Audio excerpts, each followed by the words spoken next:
এটাই আমার প্রথম একদম বলা ছিল ভাইয়া, তাই না? আমি এটা বলেছি, আমি তো আগে বুঝি নাই যে ও এত কৃপণ, তাহলে আসলে বিয়েই করতাম না প্রথমত। কিন্তু ওই যে মিমি আপা বলেছিল যে ইয়াং বয়সে আপনি এত সুন্দর ছিলেন যে লোভ সামলাতে পারিনি, ব্যাপারটা ওরকম।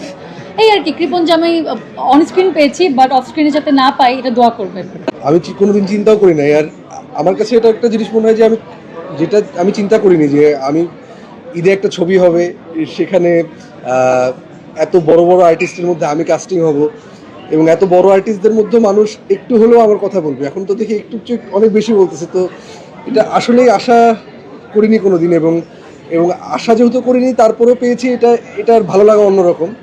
এবং দর্শকদের যে ভালোবাসা এবং দোয়া পাচ্ছি, আমার কাছে মনে হয় যে আমি ভবিষ্যতেও ভালো কাজের মাধ্যমে তাদের এই ভালোবাসাটা এবং দোয়াটা যাতে ফিরিয়ে দিতে পারি, এটাই আমার চাওয়া। 90 দশকের না, সৌম্য একদম 90 দশকের ওই জীবনযাপনটা করিনি কখনো। তো আসলে আমাদের পুরো সিনেমার অ্যারেঞ্জমেন্ট, 90 দশকের যে লুক, কস্টিউম, মেকআপ, আর যদি বলি সবথেকে বড় যে স্ট্রং পার্ট সেটা হচ্ছে আমাদের স্ক্রিপ্ট, সংলাপ। তো মানে থাকে না যে সংলাপ যখন এত স্ট্রং হয়ে যায় তখন মানে ওই ক্যারেক্টারটাই আসলে ফিল করতে পারি। যখন অভিনয় করি মনে হয় যে আমি জেসমিন চরিত্রটাকেই আমি জেসমিন ওই চরিত্রে আমি বাস করছি। তো সব মিলিয়ে এক্সপিরিয়েন্স তো ভালোই, শুটিং করেছি, এখন হলে মানুষ এত ভালোবাসা দিচ্ছে, আজকে আপনাদের সাথে একসাথে দেখলাম। তো সব কিছু মিলিয়ে মানে এখনও ভালো সময় যাচ্ছে।